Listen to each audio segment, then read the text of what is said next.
Hello, my friends. It is Paul again. Today we are reviewing Nonviolent Communication from Marshall Rosenberg. It is a self-help psychology, pop psychology, even though Rosenberg is a licensed therapist.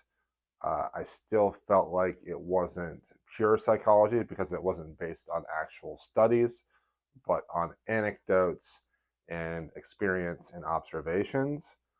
And this is a book about talking about your feelings and talking to people in ways where they won't get upset and that you can have very close connection with people in dialogue.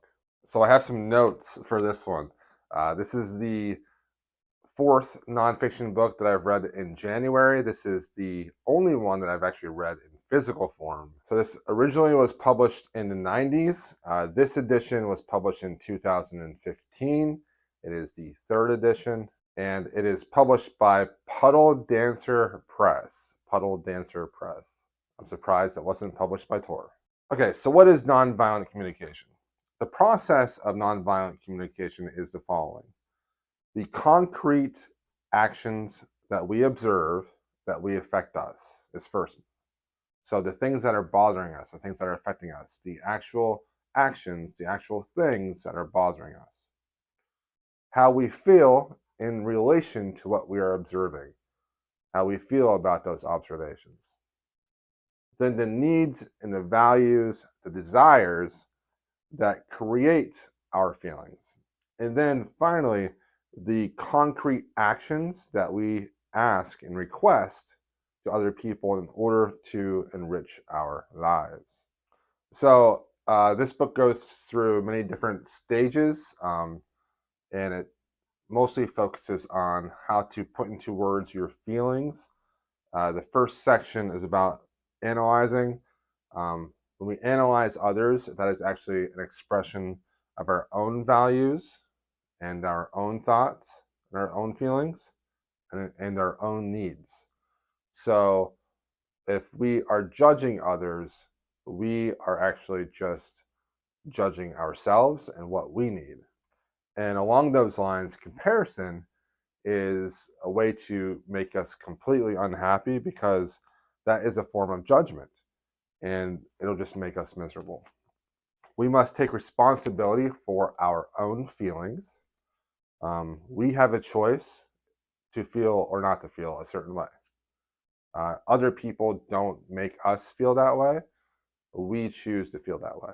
And we have to observe without evaluating. So, what people are saying to us, what's going on around us, we can observe what's happening, but try not to judge the actions of other people, what they're saying. Just observe. So how do I do this in a more concrete example? So for example, say I am in a relationship and I want more attention from the person that I'm in the relationship with. A lot of times what we'll say is something passive aggressive or aggressive, like, "Oh, I can't believe you're, spending that much time on that computer game," or "I can't believe you would rather work tonight than have dinner with me," or even more aggressively, like, "Oh, you like Bob better than you like me, your own husband," something like that. So in this example, it is a way to communicate nonviolently would be, "I feel lonely because I miss spending time with you." And then you talk about what you need.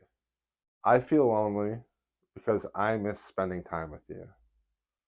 I really would like to at least spend one night a week with just the two of us playing a board game or doing a puzzle or watching a movie." And then you would follow that up with, "Would you be willing to do that for me?" So, for example, if there's somebody that you're trying to be friends with and they're not wanting to hang out with you, you can tell them, "Hey, I've been feeling sad because I really want to be a close friend with you. Would you be willing to maybe go with me to the game on Sunday? I understand that if you're busy, and I will accept that. However, if you would love to, would you like to go?" I'm probably not explaining it perfectly, but I'm trying. And so then the book goes into empathy and how empathy is really the way that we connect with people and not judge people. So empathy is emptying your mind and actively listening. So being present with somebody is very powerful. And then you can reflect back the things that they have said to you to let them know that you are listening and that you understand. It's better to actually like summarize and reflect back with someone what they're saying instead of saying I understand, because when you actually say the words or if you ask clarifying questions, they will actually know that you're listening. So that was the first part of the book, and I really enjoyed that part of the book. I thought it was fantastic. I took a lot of notes. However, the second part of the book didn't really do a whole lot for me. It was more of putting into practice what we've already learned, and I felt like there were enough examples in the previous chapters for the second half to really not really matter. And it was more specific that I didn't really think it was needed. So I would say if you're going to read this, read the first half, read about 120 pages or so, and then maybe just skim the rest because the rest covers things like expressing anger fully, um, conflict resolution and mediation. Like, I have no desire to be a mediator in my life. That just sounds stressful. And then it talks about the protective use of force when force is necessary, which I don't know about that. Liberating ourselves and counseling others, and then expressing appreciation and nonviolent communication. A lot of that was just very not so great. It was very subpar. So overall, I thought the first part of this book was great and definitely worth reading.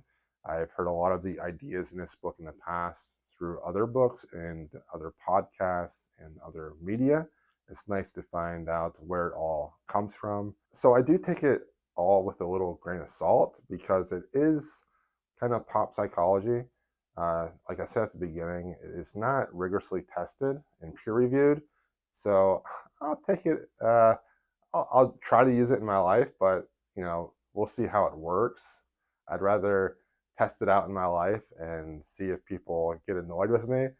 Anyways, that was my review of Nonviolent Communication by Marshall B. Rosenberg.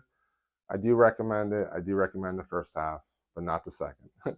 I will see you all next time. Make sure you borrow this from your local library and have a great day.